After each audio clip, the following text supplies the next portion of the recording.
জননীং শারদাং দেবীং রামকৃষ্ণং জগদ্গুরুং পাদপদ্মে তয় শ্রিত্বা প্রণমামি মুহুর্মুহু। ঠাকুর মা স্বামীজির চরণে আভূমিলুণ্ঠিত প্রণাম জানিয়ে আজ আমি স্বামী পূর্ণাত্মানন্দ মহারাজজির লেখা থেকে কিছুটা অংশ আপনাদের সামনে তুলে ধরার চেষ্টা করলাম। তিনি লিখেছেন, মানুষের আধারে মা ছিলেন জগৎজননী। শ্রীরামকৃষ্ণ দক্ষিণেশ্বরে মাতৃমন্ত্রে তাঁর সাধনা করেছিলেন। জগতের প্রতিটি নারীকে তিনি জগৎজননীর সাক্ষাৎ মূর্তিরূপে দেখতেন, দেখতেন তাঁর আরাধ্যা ভবতারিণী রূপে। দক্ষিণেশ্বরের প্রস্তরময়ী ভবতারিণীকে তিনি জীবন্ত করে তুলেছিলেন তাঁর অন্যান্য সাধারণ সাধনায়। তিনি দেখতেন মৃন্ময়ী জননী জীবন্ত হয়ে বালিকার রূপে মন্দিরের চূড়ায় চূড়ায় নৃত্যরতা। তিনি দেখেছিলেন পাথরের প্রতিমায় নিঃশ্বাস পড়ছে।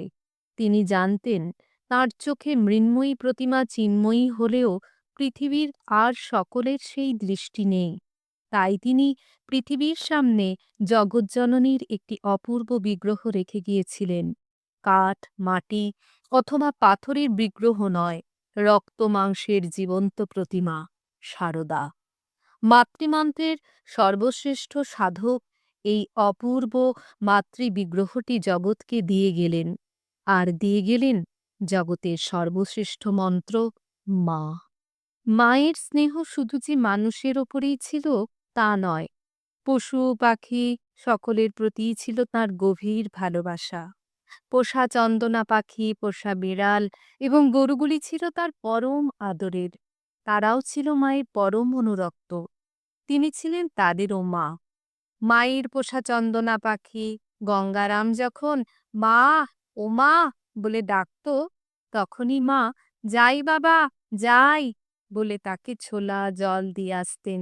তিনি বুঝতেন ওই ডাকের অর্থই হল তার খিদে পেয়েছে। মা নিজে তাকে রোজ স্নান করাতেন এবং খাবার দিতেন। জয়রামবাটিতে একদিন ভোর রাত্রে বাড়ির বাইরে থেকে একটি বাছুরের ডাক শোনা গেল। বড় অস্থির সেই ডাক। বাছুরটিকে তার মায়ের কাছ থেকে দূরে বেঁধে রাখা হয়েছিল। বাছুরটির ডাক শুনে মা তৎক্ষণাৎ বলতে বলতে ছুটলেন, যাই মা যাই, আমি এক্ষুনি তোকে ছেড়ে দেব, এক্ষুনি ছেড়ে দেব। এসেই মা বাছুরটির দড়ি খুলে দিলেন। আরেকবার আরেকটি ছোট বাছুর বড় অস্থিরভাবে চিৎকার করছিল। বাছুরের চিৎকার সবাই খুব চিন্তিত হলেন। অনুমান করলেন ওর পেটে ব্যথা হয়েছে, কিন্তু প্রতিকারের উপায় কেউ কিছু করতে পারছিলেন না।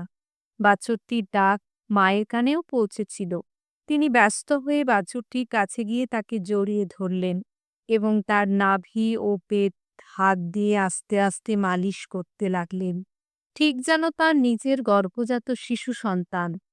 অল্পক্ষণের মধ্যেই অবলা জীবটি শান্ত হল। জয় মা। সবাই ভালো থাকবেন, সুস্থ থাকবেন। জয় ঠাকুর, জয় মা, জয় স্বামীজি।